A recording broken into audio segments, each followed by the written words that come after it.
A brand new product from Maruti is always a significant affair, and with this Victoris compact SUV, Maruti itself seems to be rather confident. The slightly narcissistic name aside, even I think that the Victoris has the recipe to be well victorious in its space, where it will sit above the Brezza and below the Grand Vitara, marking the flagship of Maruti's arena lineup. And honestly, even the design seems like a flagship SUV with these LED DRL elements, the LED projector headlights. The fog lamps have been integrated in the bumper itself, and this ADAM is functional too.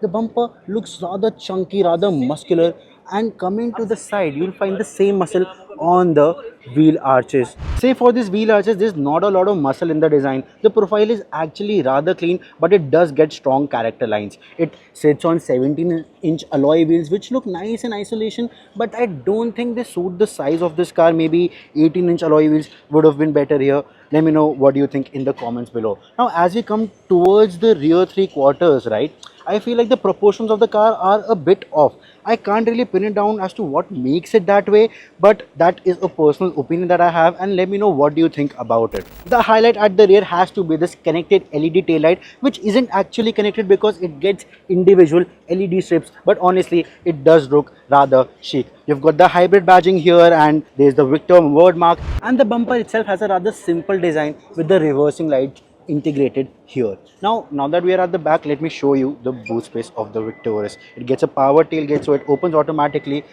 but it does take its sweet time to open. Now that is the boot space of the Victoris hybrid variant, because the batteries are located in the boot, so there is a little compromise, and you will get a better boot in the non-hybrid variants as well.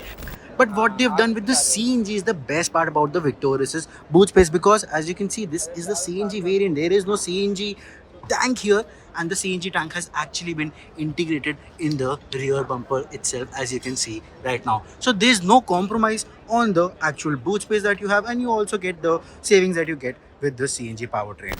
Now the interior of the Victoris is a rather pleasant surprise. It's a brand new design that we have never seen from Maruti ever before. Sure, there are elements that are familiar, but there are a lot of new elements as well, and starting with this steering wheel, which looks so much more sportier than ever before. There are new buttons for the steering mounted controls as well, and they've got a piano black finish, which looks nice, but I'm not too sure how these piano black elements will age. Coming to the dashboard itself, Maruti has given it a nice ambient light integration in the dashboard, which looks really premium. You get this piano black elements on the door pads, and while this wooden finish might be an accessory, you do get different themes, and it looks a lot more modern, a lot more easier to use. The resolution is sharp, the response times is on point. You get wireless Android Auto and Apple CarPlay, which is always nice, and complementing this is a brand new 10.25-inch digital driver's display as well.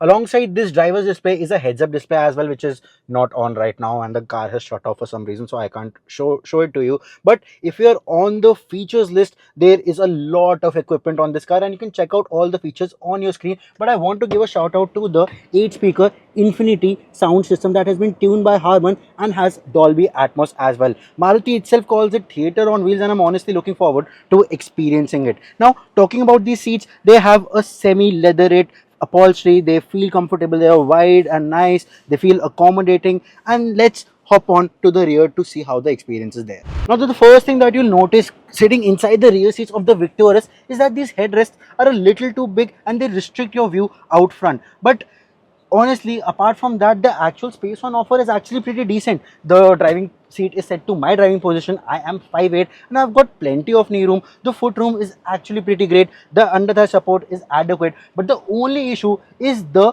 headroom. Even for me, it's just about adequate, so I'm not sure if a really tall person will be comfortable here. But our editor Tushar Kamath, which is a humongous or at 6'5", he did sit in the non-panoramic variant of the Victoris, and he found that the headroom was adequate. Now, talking about the amenities here, you do get rear AC vents, which are not really visible right now. There are 2 Type-C ports underneath that. 2 Type-C ports are available at the front as well.